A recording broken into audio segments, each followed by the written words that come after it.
जय श्री कृष्णा, जय गुरुदेव। कक्षा 11 के सभी विद्यार्थियों का हार्दिक स्वागत और अभिनंदन है। इतिहास की क्लास में मैं बजरंग लाल आप लोगों के साथ मानव उत्पत्ति के इतिहास को आगे बढ़ाना चाहता हूं। और मानव उत्पत्ति के इतिहास के अंदर हम लोगों ने जैसा पढ़ा था कि मानव जो है आदिकालीन जो मानव थे वो अपना भोजन किस प्रकार से प्राप्त करते थे। जो हमने 4 तरीके से देखा था कि आदिकालीन मानव भोजन को प्राप्त करने के इसके 4 तरीके हुआ करते थे। नंबर 1 था संग्रहण, नंबर 2 शिकार, नंबर 3 मछली पकड़ना और नंबर 4 जो था इनका अपमार्जन। ये हम लोगों ने पढ़ा था। जैसे मैंने आप लोगों को बताया था कि मानव जो है जंगलों में घूमता फिरता और कुछ कंदमूल फल एकत्रित करके उनको संग्रहित कर लेता। एक तो तरीका ये था इनका। दूसरा था शिकार करके कि अपने औजारों से शिकार करके भोजन प्राप्त करना। और तीसरा था मछली पकड़ कर भी अपना भोजन प्राप्त करते थे। और चौथा और अंतिम ये था अपमार्जन के द्वारा, या तो किसी पशु को वो मार देते या कोई पशु मरा हुआ उनको मिल जाता था तो उनको अपने औजारों से छीलकर उसके मांस को अलग कर लेते और हड्डियों के ढांचों को फेंक देते। ये जो तरीका था इनका, इस तरीकों को हम लोग कहते हैं अपमार्जन। इसी की बदौलत हम आगे बात करते हैं कि आदिकालीन जो मानव था इनका आवास स्थल किस प्रकार का था। तो सबसे पहले हम लोग कह सकते हैं कि ये जो मानव जो था, अधिकांश इतिहासकारों ने हमें यही बताया है कि आदिकालीन मानव का जो आवास स्थल हम लोगों को प्राप्त हुआ है यूरोप, एशिया और अफ्रीका से। अब ये इन तीनों महाद्वीपों के अंदर बड़ी बड़ी गुफाओं में निवास करते थे, जंगलों में निवास करते थे और अपना यहीं पर इन लोगों ने आवास या निवास बनाया था।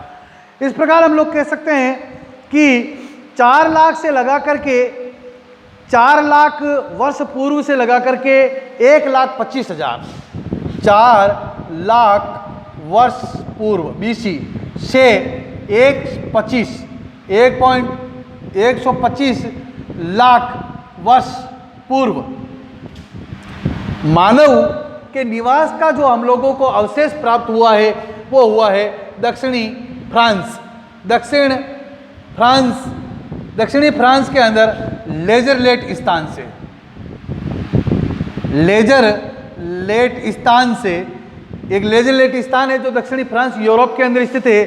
और यहाँ से हम लोगों को एक गुफा मिली है जो 12x4 मीटर की गुफा है। 12x4 मीटर की गुफा है। और ये गुफा हमें बताती है कि आदिकालीन जो मानव था, होमोनिड, होमो एबिलिस, होमो इरेक्टस वगैरह जो भी, ये मानव जो है इस गुफा में निवास करता था। तो हम लोग कह सकते हैं कि आदिकालीन मानव का जो निवास स्थल था वो 3 महाद्वीप थे, एशिया, यूरोप और अफ्रीका। और इसका एक प्रमाण हम लोगों को 4 लाख वर्ष पूर्व से लगा करके 1,25,000 वर्ष पूर्व का जो प्रमाण हमको प्राप्त हुआ है वो प्रमाण है दक्षिण फ्रांस के लेजरलेट स्थान से 12x4 मीटर की गुफा मिली है। इससे हम अंदाजा लगा सकते हैं कि उस जमाने का जो मानव था, आदिकालीन मानव जो था वो आपके गुफाओं में निवास करता था। और यहीं से हम लोगों को कुछ चूल्हे के प्रमाण भी मिले हैं, चूल्हे के प्रमाण।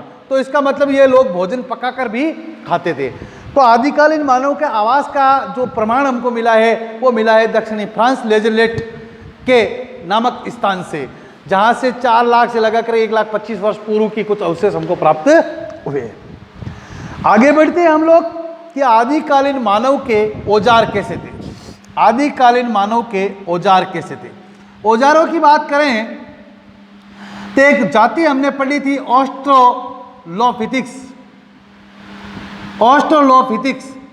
ये जो जाति थी, ये जाति संभवतः हम लोग कह सकते हैं ऑस्ट्रोलोपिथिक्स जो जाति थी, जो होमोनिड प्रजाति का एक भाग था, इसने सबसे पहले औजार बनाए थे। सबसे पहले औजार बनाने का श्रेय किस मानव प्रजाति को जाता है? ऑस्ट्रोलोपिथिक्स प्रजाति को सबसे पहले औजार बनाने का श्रेय दिया जाता है। और इस जमाने में किस प्रकार के औजार होते थे? तीर कमान, भाले, छुरी, कुल्हाड़ी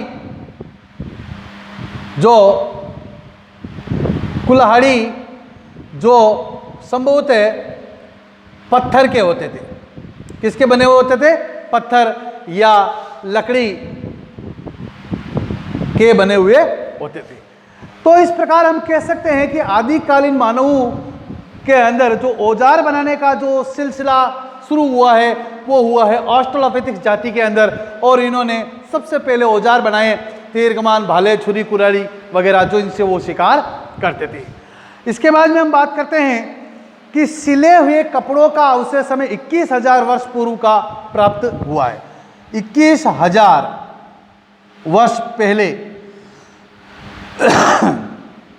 का हमें सिले हुए कपड़े का अवशेष प्राप्त हुआ है।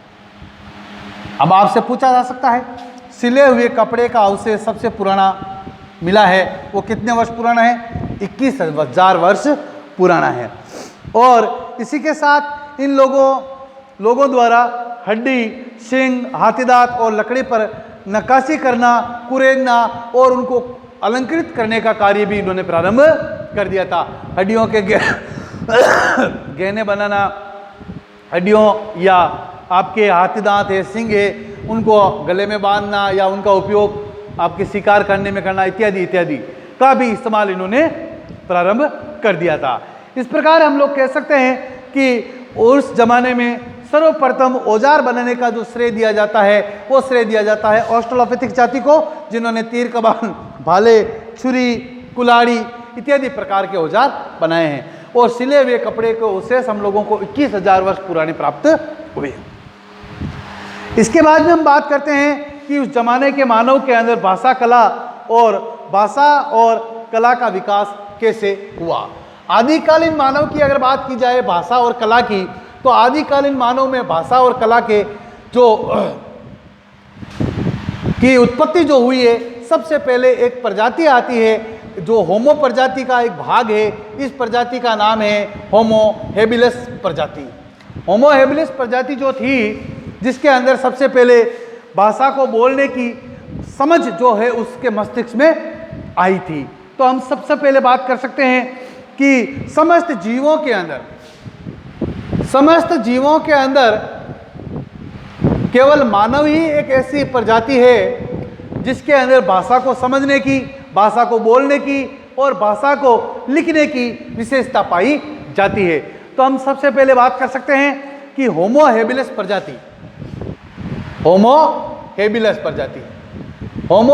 प्रजाति जो मानव की थी, जिसमें सबसे उसके मस्तिष्क के अंदर सबसे पहले बस होमो हेबिलिस प्रजाति के मस्तिष्क में भाषा बोलने की समझ विकसित हुई।